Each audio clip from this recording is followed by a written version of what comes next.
welcome to another video special of our interview series, Womenize Inspiring Stories. As you probably know, we publish every week new interviews with women from the industry, the games and tech industry, on our blog. Women who like to share their experiences, talk about their careers, and also give advice to other women in the industry. So if you want to find out more, just go to womenize.net. But please stay with us now because I have a fantastic guest today. It's Tarja Porkka-Konturri. Hi. Hi. Did I How's it get the going? name right? Tarja Yes. You don't have to roll the R. Porkka-Konturri. I just can't do it. Sorry. Yeah, it's a nightmare, I know. So, Tarja, it's good to see you. Let me just very quickly introduce you so people know who you are. So, working as a director of communications at Global Game Jam and business development manager at the International Games Summit on Mental Health, Tarja is a senior account manager and games industry PR specialist at Games Branding. Embracing empathetic leadership, she also volunteers as a board member at IGDA and is vice president at We in Games Finland. As an advisor and consultant, she will always speak up for diversity, inclusion, equity, and accessibility matters. So, that's quite a lot and quite impressive, Tarja. And it's not even all I'm doing, but it's just I can't help myself, I guess. Yeah. So for starters, please tell us, what is We in Games Finland? What is the goal of this organization? So We in Games Finland is former Women in Games Finland, but we made a name change a few years ago to be more inclusive and more in line with the mission we have.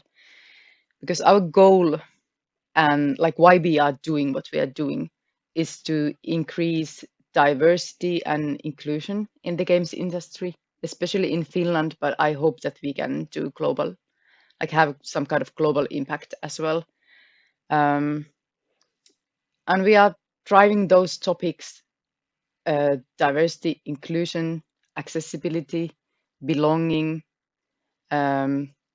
best practices, like how could everyone feel safe and appreciated and that they belong in the games industry. So, as you're engaged not only in Win Games Finland, but in many organizations and projects, as we just heard, that are pushing for more inclusion and more diversity. So, how do you say, would you say, have the times changed in like maybe comparison to like 10 years ago? So, what's the status quo? What have we already achieved? And how do you see us like in 10 years in the future? I would love, like, first I want to say 10 years in the future. Like, I would love to see that the work I'm doing wouldn't be needed anymore. That it would be like a norm to have a diverse platter of people in the games industry and tech industry in general. Like, I want us to do our work so well that we aren't needed anymore.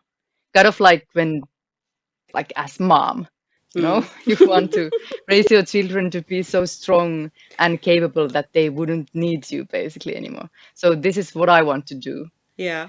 Um, and how things have changed, it's interesting question, and I've been thinking about it a lot because I live here in like really small town or village. And for me, before internet, like I'm soon 40, and I gotta figured out the internet in later age, I would say, like maybe when I was already over 20. Like I wasn't raised around internet. And my family and my community here, like we didn't have that kind of separation between boys and girls and men and women. Of course, like some sort of. But for example, playing games wasn't something that girls wouldn't be able to do. Like it's not something I've learned. And I was already adult when I found out that okay, like some people think that it's not okay for girls or women to do tech stuff or be interested in games. And so I came to this conclusion kind of backwards somehow.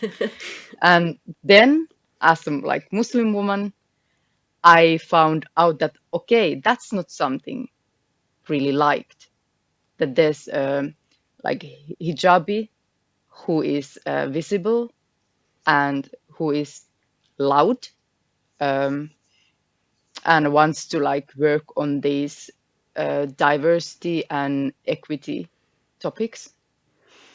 And as chronically ill person, like I'm disabled, I want to like it. There comes the accessibility. For me, internet and digitalization have brought like they bring the world to me because I can't go to like experience things far from my home. So this is the way I get it to me and I can be included. But isn't it hard sometimes because let's say someone focuses on diversity and someone else focuses on inclusion and accessibilities, but isn't it hard for you to like do everything at the same time, like evaluate and set priorities to that? I firmly believe that they all belong together. I believe that there's no diversity without thinking about accessibility matters, and there's no inclusion without thinking about diversity. There's no accessibility without thinking about inclusion and diversity and belonging. They all overlap and they are like one big ball to roll. Yeah, and So I don't think it's difficult. Of course, yeah, it takes a lot sometimes. It can be mentally draining to fight for these things because sometimes you really have to fight. yeah. But then again, it's too important not to do. But also there are companies that really from themselves approach you like looking Yeah. for your advice, your consultancy. So with what questions and what goals and concerns do these companies come to you? I think most often asked question is how can we hire more diverse people? That's a question I get a lot. Like what we should do as a company to increase diversity on our staff. And then we go from there. And usually the answer, I can just tell you, usually the answer is that uh, your website isn't inviting or your job ad isn't inviting for diverse folks at all. If I think of like that as women and from like underrepresented group other ways as well, I find many job ads really almost repulsive. Like it's a hard word, but yeah, it's the truth. Yeah. So it's not only, for example, when I, because I'm also a web designer and I only start to look into accessibility concerning web design because I'm a newbie in that field, I have to admit. So it's not only like what kind of images or stock photos or whatever you use, but also like any kind of technical help. For Yeah, example, if people are like for blind people or anything that the fonts are bigger and so, and it's really a task for me now in the future that I have set on my agenda.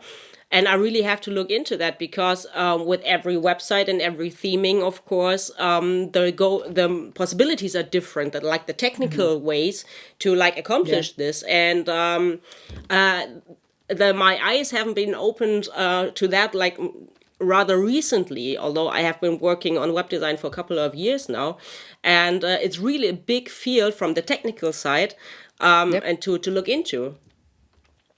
yes, and the language is something really important as well to use not only inclusive language, but language that is easy to understand. A lot of tech companies, especially, tend to use all these like fancy words and long sentences and trying to sound somehow bigger, and more fascinating. But that can be bad for your business Yeah. eventually. So rather not use sophisticated language to impress Yeah, users. yes, you can you can show that you're sophisticated in many other ways Yeah. than just putting all the difficult words and year-long sentences that are really hard to read for many people. Yeah. So when it comes to making games, how can game makers be like more, create more accessible and inclusive games? There's so many ways, so many ways. But I get my favorite advice. Like if I had to give only one advice, it would be to consult people. Consult someone who knows. Let them run through your processes, or let them give a like take a look at your game and see if they have something that they see as alarming right away, and then take it from there. Because it's kind of course we can study. It's amazing, and you have to. Like I think everyone should study a bit, even a little bit, how to make more accessible design, um, user interfaces, and so on.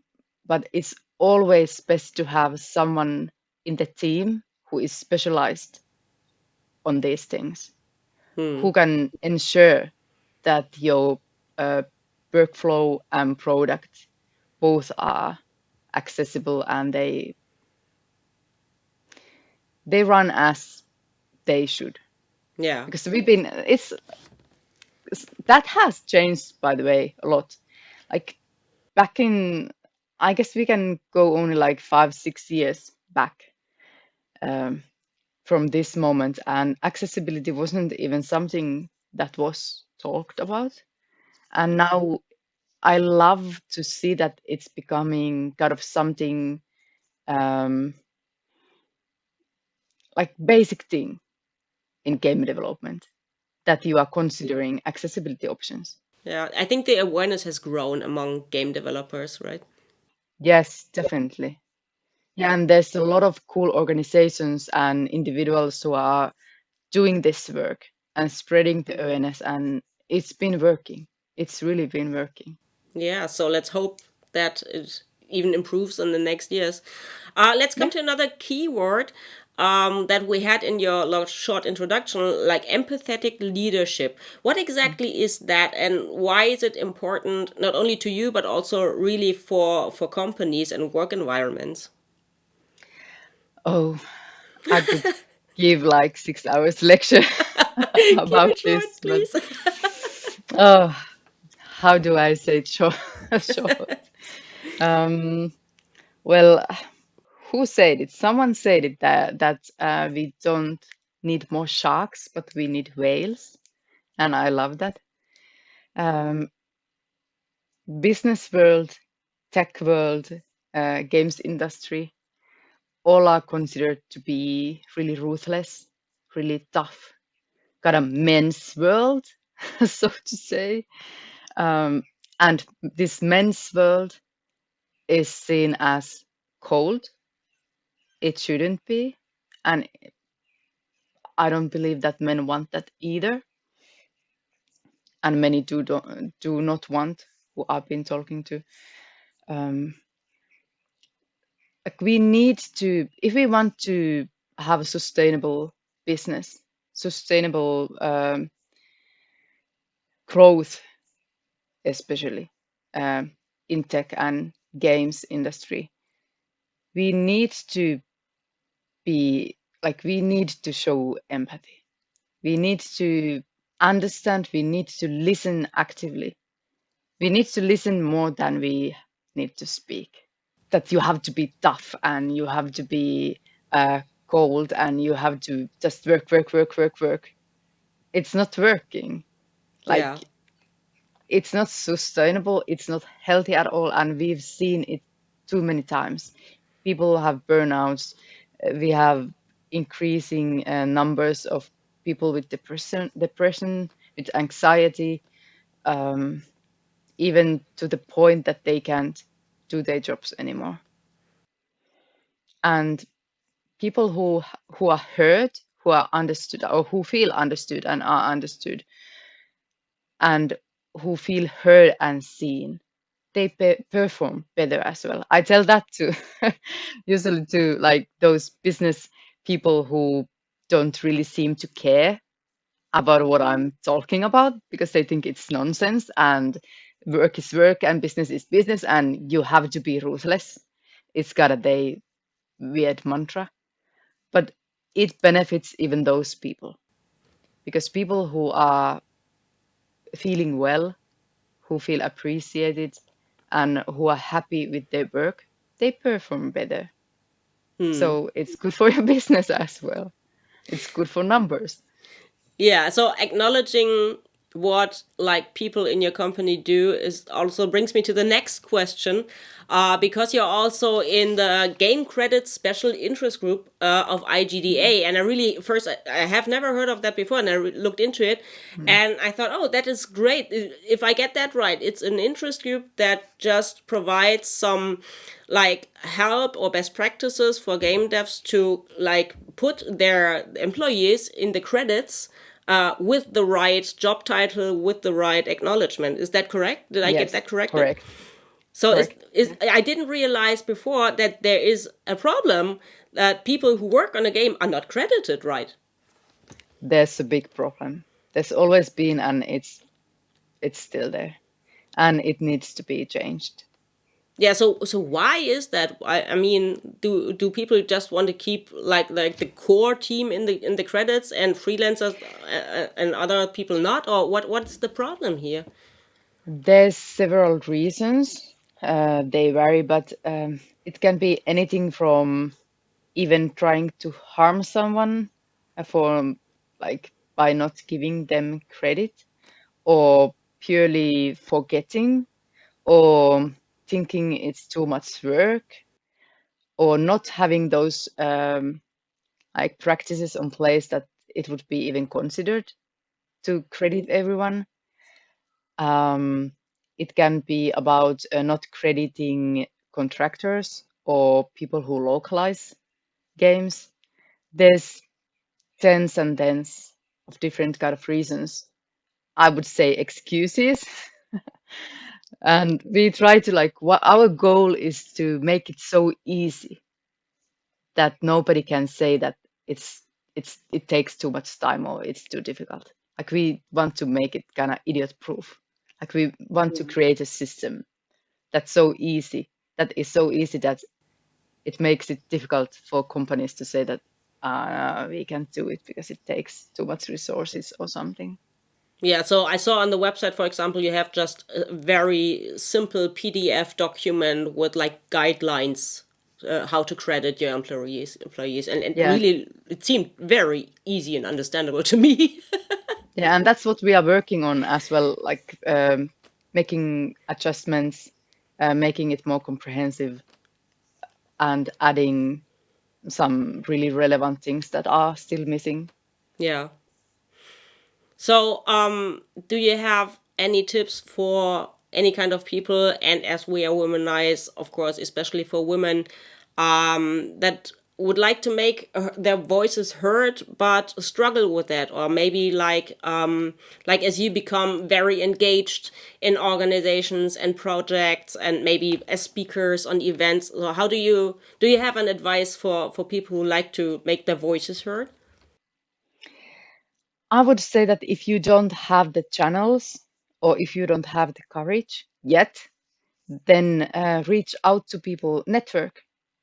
Networking is something really powerful.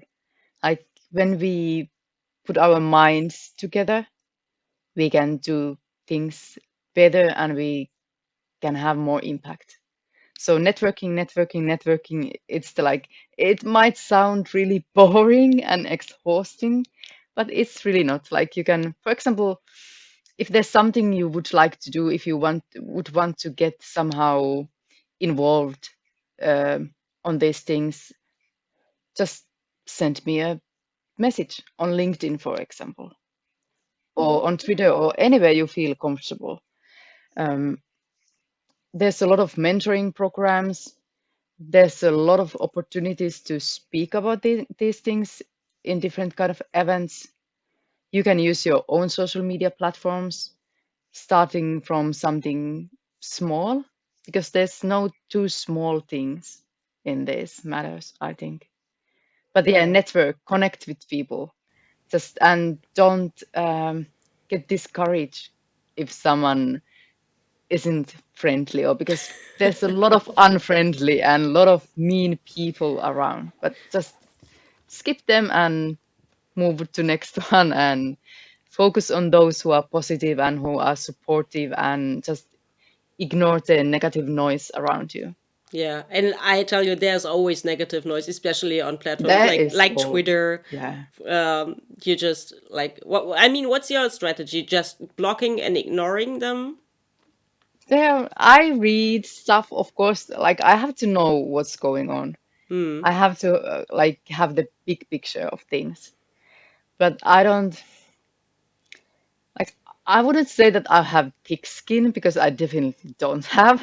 But I guess I'm so like, well, comfortable enough in my own skin that I don't really like take things so personally, because Hmm. people have many kind of reasons to be jerks.